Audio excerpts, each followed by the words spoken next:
Our institutions are crumbling. They now reluctantly admit things after the public already knows that they're going on. And, you know, this dysfunction has been true across the academy for a long time. We encountered it, you know, you and I both had good experiences with excellent advisors, but we also saw an awful lot of dysfunction and stagnation in other parts of our department and other parts of the academy. Yes, we did.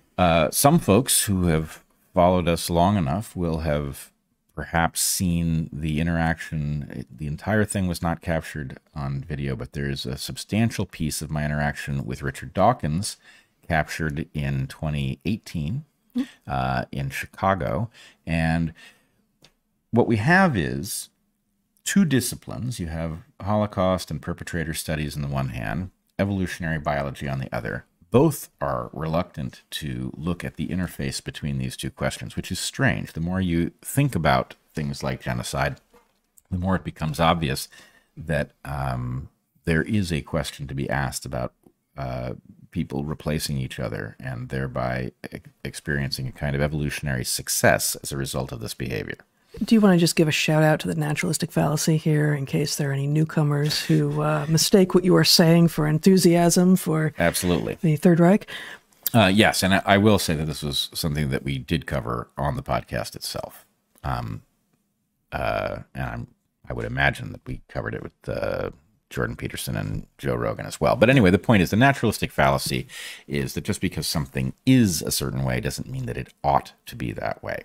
And in fact, more to the point, the fact that something is an evolutionary strategy does not say that it is the only strategy. And I would give the example, rape is an obvious evolutionary strategy for spreading genes. Laws against rape are also an evolutionary strategy and presumably the one that we all want to see flourish. It would be wonderful if we organized things in such a way that rape was taken off the table. And genocide is very much like this. But we say never again, and yet we do not, we steadfastly avoid looking at the question from an evolutionary perspective.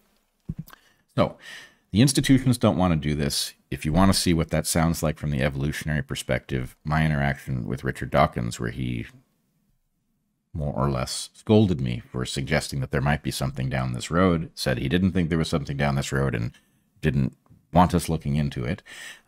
Well, that's the institutional layer. What has happened is outside of the institutions, the very thing that needs to happen is happening. So podcasts are not the right place to be having that discussion, but they can stand in for the institutions if the institutions are going to refuse to do their job. And so I think it's important, you know, Joe Rogan takes a lot of flack. And here, his podcast results in a student who I didn't know anything about him discovering that there was someone thinking in an evolutionary way who was on the same wavelength. He reached out to me.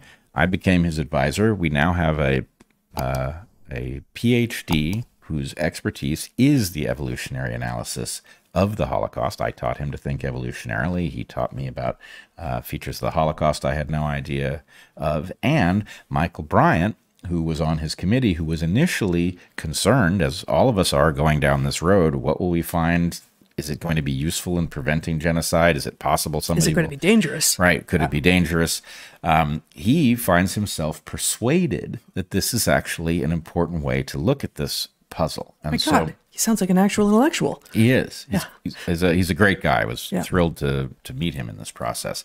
But anyway, the institutions fail, but the point is outside of the institutions, the impulse to actually follow the evidence where it leads and to do the intellectual work exists in all sorts of places, including Joe Rogan's podcast. So that's pretty cool. I think it's an excellent proof of concept about the importance of these the venues for a free exchange of ideas.